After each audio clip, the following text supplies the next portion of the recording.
Assalamualaikum warahmatullahi wabarakatuh. Halo semuanya, sebelum kita belajar, alangkah baiknya kita teman-teman, berdoa terlebih kita kembali dahulu lagi pada mata sesuai pelajaran kepercayaan komputer dan jaringan masing-masing. dasar. Pada kesempatan Berdoa kali ini, dimulai. kita akan membahas KD instalasi software aplikasi. Berdoa selesai.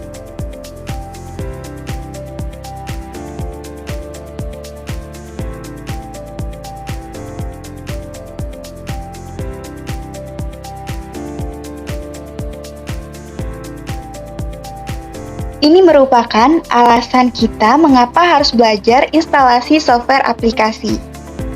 Karena yang perlu kita ketahui, dalam era digital yang semakin maju, kemampuan untuk menginstal software telah menjadi keterampilan yang sangat penting. Keterampilan ini tidak hanya dibutuhkan oleh para ahli IT, tetapi juga oleh berbagai profesi lainnya. Berikut alasannya. Yang pertama, efisiensi kerja. Kedua, pemecahan masalah. Ketiga, kustomisasi. Keempat, pengembangan diri. Dan yang terakhir, sebagai persyaratan kerja. Adapun pokok pembahasan yang akan kita pelajari di hari ini, yaitu yang pertama, pengertian software aplikasi. Kemudian setelah kita memahami apa itu pengertian software aplikasi, kita akan mengetahui nih, apa saja sih jenis-jenis dari software? Kemudian, yang ketiga, kita akan membahas bagaimana cara atau proses instalasi software. Dan yang terakhir, membahas penyelesaian masalah saat instalasi. Baik anak-anak, pertama-tama Ibu akan menjelaskan terlebih dahulu pengertian software. Software adalah sekumpulan instruksi atau program yang dirancang untuk menjalankan tugas tertentu pada perangkat komputer. Sederhananya, software adalah otak dari sebuah komputer yang memberitahu perangkat keras atau hardware apa yang harus dilakukan. Software ini memiliki fungsi utama, di antaranya, pertama, mengendalikan perangkat keras, seperti memberitahu perangkat keras apa yang harus dilakukan. Kedua, memproses data, seperti melakukan perhitungan, manipulasi data, dan menghasilkan output. Dan yang terakhir, menyediakan antar muka pengguna. Memungkinkan pengguna berinteraksi dengan komputer melalui tampilan visual dan input dari pengguna. Adapun jenis-jenis software berdasarkan cara distribusinya. Yang pertama terdapat freeware. Freeware merupakan software yang dapat digunakan secara gratis tanpa batasan waktu. Contohnya, Adobe Reader, VLC Media Player, game, dan berbagai utilitas kecil. Karakteristiknya biasanya didukung oleh iklan, donasi, atau sebagai bagian dari strategi pemasaran perusahaan untuk menarik pengguna ke produk lain yang berbayar. Kemudian yang kedua, shareware. Shareware merupakan software yang dapat dicoba secara gratis dalam jangka waktu terbatas atau dengan fitur yang terbatas. Setelah masa percobaan atau untuk menampilkan fitur lengkap, pengguna biasanya diminta untuk membeli lisensi. Contohnya, banyak perangkat lunak produktivitas seperti pengolah kata, spreadsheet, perangkat lunak desain grafis, dan lain sebagainya. Karakteristiknya, memberikan kesempatan bagi pengguna untuk mencoba software sebelum memutuskan untuk membelinya. Kemudian yang ketiga terdapat open source. Merupakan software yang kode sumbernya tersedia untuk umum sehingga siapapun dapat melihat, memodifikasi, dan mendistribusikannya kembali. Contohnya nih, Linux, Firefox, Apache, dan banyak lagi. Karakteristik dari open source ini bisa dikatakan fleksibel, dapat disesuaikan dan seringkali memiliki komunitas pengguna yang aktif. Kemudian yang keempat, commercial software. Merupakan software yang dilisensikan dan harus dibeli untuk digunakan. Contohnya, Microsoft Office, Adobe Photoshop, Autodesk AutoCAD, dan berbagai aplikasi bisnis lainnya. Karakteristiknya ini biasanya memiliki fitur yang lengkap dan dukungan teknis yang lebih baik dibandingkan software gratis atau open source. Yang terakhir, terdapat firmware. Merupakan perangkat lunak yang tertanam secara permanen dalam perangkat keras atau hardware dan berfungsi untuk mengontrol perangkat tersebut. Contohnya, BIOS pada komputer, firmware pada ponsel, router, dan perangkat elektronik lainnya. Karakteristiknya ini sulit atau tidak mungkin untuk dimodifikasi oleh pengguna biasa. Selanjutnya, kita masuk pada proses instalasi software. Proses instalasi software melibatkan beberapa tahap yang perlu Anda lalui agar software dapat berjalan dengan baik di perangkat Anda. Berikut adalah penjelasan lengkapnya. Yang pertama adalah kita harus memperhatikan persyaratan sistem. Sebelum memulai instalasi, pastikan perangkat Anda memenuhi persyaratan sistem yang dibutuhkan oleh software tersebut. Persyaratan sistem biasanya mencakup sistem operasi, seperti Windows, macOS, Linux, atau sistem operasi lainnya yang kompatibel. Kemudian, prosesor merupakan jenis dan kecepatan prosesor yang minimal. Kemudian, terdapat memori atau RAM. Maksudnya adalah jumlah RAM yang dibutuhkan pada saat melakukan proses instalasi software. Kemudian, ruang penyimpanan, seperti kapasitas hard disk atau SSD yang diperlukan. Kemudian, perangkat keras lainnya, seperti kartu grafis, kartu suara, atau perangkat khusus lainnya jika ada. Nah, bagaimana sih cara mengetahui persyaratan sistem? Biasanya, teman-teman bisa mendapatkan informasi melalui website atau membaca buku panduan. Kemudian, tahapan kedua proses instalasi software adalah memilih versi software.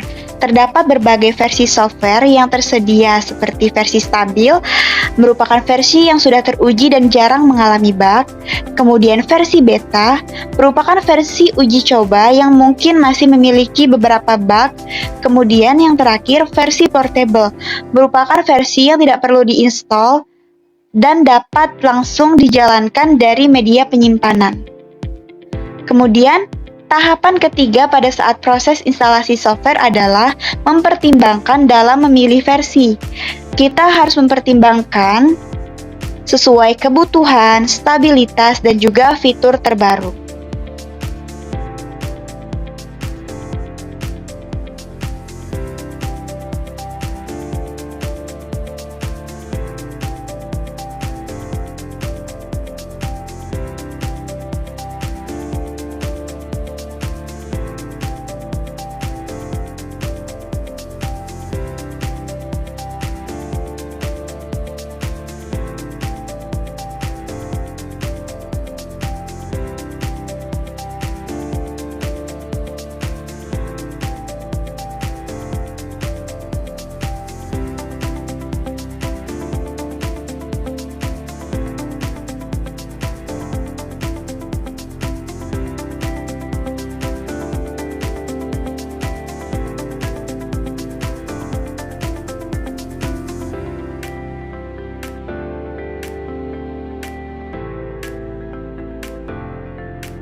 Selanjutnya, cara mengatasi permasalahan dalam instalasi software. Untuk menyelesaikan masalah saat instalasi perangkat lunak atau sistem operasi, berikut beberapa langkah umum yang dapat dilakukan. Yang pertama, periksa spesifikasi minimum. Pastikan perangkat yang digunakan memenuhi syarat minimum untuk instalasi. Ini termasuk penyimpanan, RAM, prosesor, dan persyaratan lainnya. Kemudian yang kedua, periksa kompatibilitas versi. Pastikan perangkat lunak yang ingin diinstal kompatibel dengan sistem operasi atau versi perangkat yang sedang digunakan. Kemudian yang ketiga, update sistem operasi. Terkadang masalah instalasi dapat diatasi dengan memperbarui sistem operasi atau driver yang sudah ada. Kemudian, cek instalasi file. Pastikan file instalasi tidak rusak. Jika file diunduh dari internet, coba unduh ulang atau verifikasi checksum, MD5, atau SHA1 untuk memastikan file tidak rusak. Kemudian yang terakhir, matikan antivirus sementara. Beberapa perangkat lunak antivirus dapat mengganggu proses instalasi. Coba matikan aktivitas untuk sementara waktu selama proses instalasi. Maksud dari matikan antivirus sementara ini digunakan untuk tidak mengganggu proses pada saat instalasi software aplikasi yang akan kita install. Oke teman-teman, kesimpulan yang kita ambil dari materi instalasi software aplikasi yaitu kita dapat mempelajari materi lunak instalasi bahwa proses instalasi merupakan langkah yang penting untuk memastikan perangkat lunak dapat berfungsi dengan baik di sistem pengguna. Pemahaman yang mendalam tentang spesifikasi sistem, jenis perangkat lunak, kompatibilitas, serta langkah-langkah umum instalasi membantu menghindari atau menyelesaikan masalah teknis yang sering terjadi.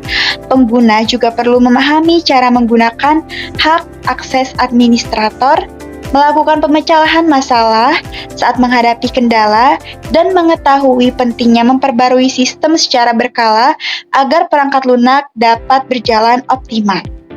Baiklah teman-teman, mungkin itu saja materi yang dapat Ibu sampaikan.